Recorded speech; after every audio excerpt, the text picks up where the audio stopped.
Hi hello friends, welcome back my YouTube channel. ಹೇಗಿದ್ದೀರಾ ಎಲ್ಲರೂ? I hope ಎಲ್ಲರೂ ತುಂಬ ಚೆನ್ನಾಗಿದ್ದೀರಾ ಅಂತ ಭಾವಿಸ್ತಾ ಇವತ್ತಿನ ಒಂದು ವಿಡಿಯೋನ ಸ್ಟಾರ್ಟ್ ಮಾಡೋಣ ಬನ್ನಿ. ಇವತ್ತು ಆನ್ಲೈನಿಂದ ಒಂದು ಪಾರ್ಸಲ್ ಬಂದಿದೆ. ಏನು ಎತ್ತ ಅಂತ ಎಲ್ಲನೂ ವಿಡಿಯೋದಲ್ಲಿ ಶೇರ್ ಮಾಡ್ಕೊತೀನಿ. ಸೊ ವಿಡಿಯೋನ ಕಂಪ್ಲೀಟಾಗಿ ನೋಡಿ. ಹಾಗೆ ಈ ಒಂದು ವಿಡಿಯೋ ಇಷ್ಟ ಆದರೆ ದಯವಿಟ್ಟು ಲೈಕ್ ಮಾಡಿ. ಹಾಗೆ ಇನ್ನೂ ನನ್ನ ಚಾನಲ್ಗೆ ಸಬ್ಸ್ಕ್ರೈಬ್ ಮಾಡಿಲ್ಲ, ಸಬ್ಸ್ಕ್ರೈಬ್ ಮಾಡ್ಕೊಳ್ಳಿ. ಬಟ್ ಮೀಶೋದಲ್ಲಿ ಯಾವುದೇ ಒಂದು ಪ್ರಾಡಕ್ಟ್ನ ತರಿಸಿದ್ರೆ, ಕಿಚನ್ಗಾಗಲಿ ಇಲ್ಲ ಬೇರೆ ಪ್ರಾಡಕ್ಟ್ನ ತರಿಸಿದ್ರು ಕೂಡ ತುಂಬ ಚೆನ್ನಾಗಿ ಪ್ಯಾಕಿಂಗ್ ಮಾಡ್ತಾರೆ ಅಲ್ವಾ. ನನಗದು ಪ್ಯಾಕಿಂಗ್ ತುಂಬ ಇಷ್ಟ ಆಗುತ್ತೆ. ಯಾಕೆಂದರೆ ಹೊರಗಡೆಯಿಂದ ತರುವಾಗ ತುಂಬ ಸೇಫಾಗಿ ತರಬೇಕು ಅಂತ. ಏನು ತಂದಿದ್ದೀನಿ ಅಂತ ತೋರಿಸ್ತೀನಿ ಬನ್ನಿ. ನೋಡಿ ಒಳಗಡೆ ಎಷ್ಟು ನೀಟಾಗಿ ಪ್ಯಾಕಿಂಗ್ ಮಾಡಿದ್ದಾರೆ.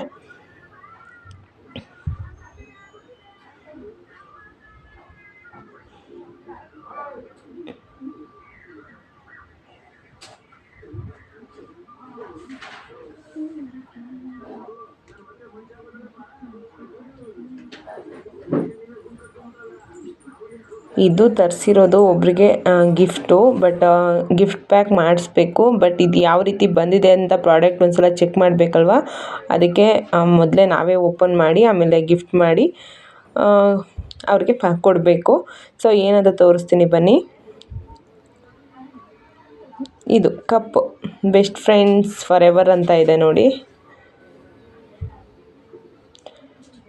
ಇದು ಫ್ರೆಂಡ್ಗೆ ಬರ್ತ್ಡೇ ಗಿಫ್ಟ್ ಅಂತ ಹೇಳ್ಬಿಟ್ಟು ನನ್ನ ಮಗಳು ಕೊಡ್ತಾ ಇದ್ಲು. ಸೊ ಅದಕ್ಕೆ ತರಿಸಿದ್ದು ಅದನ್ನು ನೋಡಿ. ಒಳಗೆ ಕವರು, ಹಾಗೆ ಈ ಥರ ಪ್ಯಾಕ್ ಮಾಡಿದ್ದಾರೆ. ಇಲ್ಲಿ ಕಪ್ ಮೇಲೆ ಬೆಸ್ಟ್ ಫ್ರೆಂಡ್ಸ್ ಫಾರ್ ಎವರ್ ಅಂತ ಇದೆ. ಆ ಕಡೆ ಈ ಕಡೆ ಈ ಥರ 2 ಚಿತ್ರನ ಬರೆದಿದ್ದಾರೆ. ತುಂಬ ಚೆನ್ನಾಗಿದೆ ಪ್ರಾಡಕ್ಟು. ನನಗಂತೂ ತುಂಬಾ ಇಷ್ಟ ಆಯಿತು. ಯಾರಿಗಾದ್ರೂ ಗಿಫ್ಟ್ ಮಾಡಬೇಕಂದ್ರೆ ಈ ಥರ ತರಿಸಿ, ತುಂಬ ಚೆನ್ನಾಗಿರುತ್ತೆ. ಏನೋ ಒಂಥರ ಮೆಮೊರಿಯಾಗಿ ಇಟ್ಕೊತಾರೆ. ಕಾಫಿನೋ ಏನಾದರೂ ಕುಡಿಬೇಕಾದ್ರೆ, ಹಾಲು ಕುಡಿಯುವಾಗ ಇಟ್ಕೊತಾರೆ. ಸೊ ಈ ವಿಡಿಯೋ ಎಲ್ರಿಗೂ ಲೈಕ್ ಆಗಿರೋ ಲೈಕ್ ಮಾಡಿ. ಹಾಗೆ ನನ್ನ ಚಾನಲ್ಗೆ ಸಬ್ಸ್ಕ್ರೈಬ್ ಮಾಡಿ. Thank you. Bye friends.